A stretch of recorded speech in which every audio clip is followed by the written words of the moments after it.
कहने के बाद हमें दिखाया जाता है कि वो जायंट मंकी उस पर एक पावरफुल एनर्जी अटैक करने ही वाला होता है कि अचानक वो बहुत ज्यादा डर जाता है और उसी दर्द के साथ लिपट जाता है और सब लोग फिर ऊपर की तरफ देखने लगते हैं। ऊपर उस ब्लू किंग बीस्ट की एंट्री होती है जिस पर हाउटियन कहता है कि फाइनली वो वहां पर आ ही गया। उस ब्लू फीदर डीमन किंग को देखकर शिया गुआन के भी छक्के छूट जाते हैं और हम देखते हैं कि वो डीमन किंग अपनी एनर्जी के जरिए जबरदस्त अटैक करता है जिससे वो जायंट मंकी बहुत ही जोर से जाकर जमीन पे गिरता है। इस अटैक की वजह से वो जायंट मंकी और शिया गुआन दोनों ही बुरी तरह से इंजर्ड हो जाते हैं और उस मंकी में तो इतनी भी हिम्मत नहीं रहती कि वो दोबारा से अपने पैरों पर खड़ा हो सके और इस तरफ वो डीमन किंग दोबारा से एनर्जी इकट्ठी करना शुरू कर देता है। ये देखते हुए वो मंकी किंग फिर से खड़ा होने की कोशिश करता है मगर इससे पहले ही ऊपर मौजूद डीमन किंग एक जोरदार एनर्जी अटैक करता है जो कि सीधा जाकर उन्हें हिट करता है और हमें शिया गुआन के चिल्लाने की आवाज सुनाई देती है और उसके साथ उन दोनों का काम तमाम हो जाता है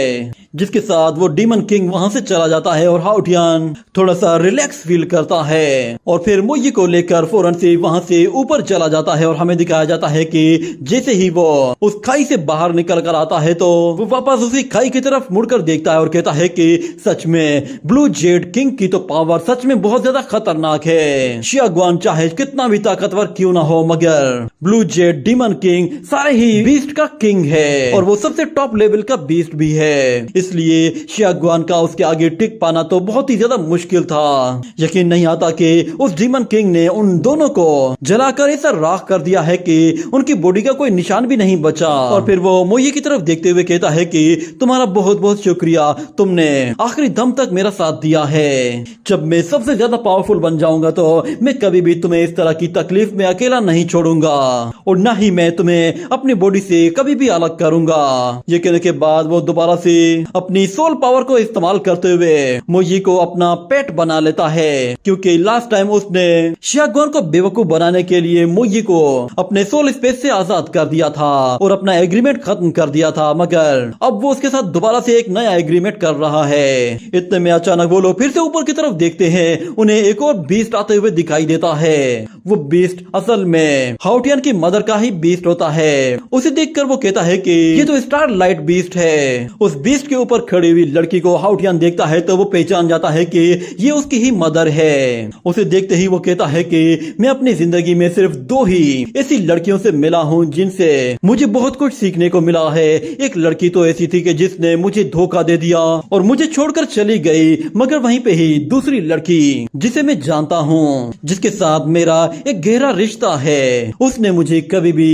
खुद से अलग नहीं किया। वो कोई और नहीं, वो सिर्फ और सिर्फ मेरी माँ ही हो सकती है। मगर फिर दूसरी तरफ हमें उस लड़की को दिखाया जाता है, वो अपने बेटे को ही नहीं पहचान पाती। वो हाउटियन से कहती है कि क्या तुम ही शिया गुआन हो? तो हाउटियन कहता है कि शिया गुआन वो मर चुका है। ये सुनकर वो लड़की कहती है कि क्या तुमने उसे मारा है? तो इससे पहले कि हाउटियन कुछ बोल पाता अचानक उसे चक्कर आना शुरू हो जाते हैं और वो उसी खाई के अंदर जाकर गिरता है। मगर मोई फौरन से अपने जायंट फॉर्म में आती है और बहुत ही तेजी के साथ उसे नीचे गिरने से रोकने की कोशिश करती है। मगर दूसरी तरफ फिर वो लड़की जब हाउटियन को नीचे गिरते हुए देखती है तो अचानक उसे हाउटियन की शक्ल में अपना बेटा दिखाई देता है। ये देखकर वो भी हैरान हो जाती है क्योंकि उसने हाउटियन को यंग एज में ही देखा था। जब वो स्लीपिंग ग्रास की वजह से बेहोश हो गया था तो उसकी मदर ने ही उसे वहां पर आकर बचाया था और उससे कहा था कि चाहे कुछ भी हो जाए मैं तुम्हें दुनिया का सबसे पावरफुल सोल पेट मास्टर बनाकर रहूंगी।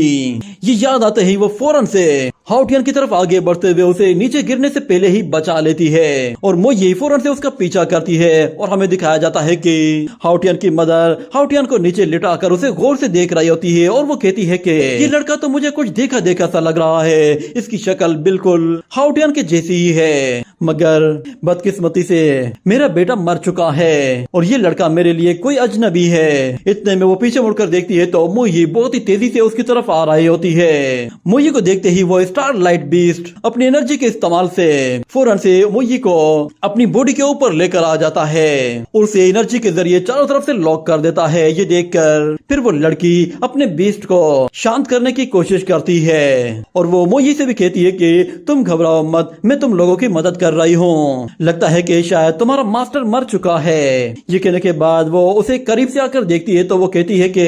कितनी अजीब सी बात है, ये लड़का तो बिल्कुल हूबहू मेरे बेटे के जैसा ही दिख रहा है। मगर फिर अचानक वो कहती है कि ये मैं क्या सोच रही हूँ, वो तो कब का मर चुका है और ये लड़का जो मेरे सामने पड़ा हुआ है ये एक सोल मास्टर है। मगर अचानक उसे हाउटियन की बॉडी में कुछ फील होता है, जिस पर वो कहती है कि जरा एक मिनट रुको, इसकी बॉडी में ये क्या है। और फिर दूसरी तरफ हमें दिखाया जाता है कि वो ये वापस से अपने रियल फॉर्म में आ जाती है और हाउटियन के पास आकर बैठ जाती है। और इस तरफ वो लेडी हाउटियन की तरफ देखती है तो उसे हाउटियन की शक्ल में फिर से अपना ही बेटा दिखाई दे रहा होता है और वो कहती है कि ये तो वाकई में वही है। उसे पहचानते ही उसकी आंखों से आंसू आ जाते हैं और वो कहती है कि मुझे माफ कर दो, मैं तुम्हें पहचान नहीं पाई। मुझे सच में पता नहीं इतने लंबे टाइम में तुमने क्या कुछ देखा है, तुमने न जाने कितनी ही तकलीफों का सामना किया है, तुम बिल्कुल बदल चुके हो। ये कहते हुए वो रोना शुरू कर देती है और इसी तरह वो लोग उड़ते उड़ते वहाँ से दूर चले जाते हैं और इसी के साथ ही ये एपिसोड यहीं पे ही एंड हो जाता है और इसके साथ ये सीजन भी कंप्लीट हो जाता है। अगर इसका सीजन 2 आएगा तो मैं वो भी लाजमी अपलोड करूंगा, मगर फिलहाल सीजन 2 के बारे में कोई भी अपडेट नहीं है।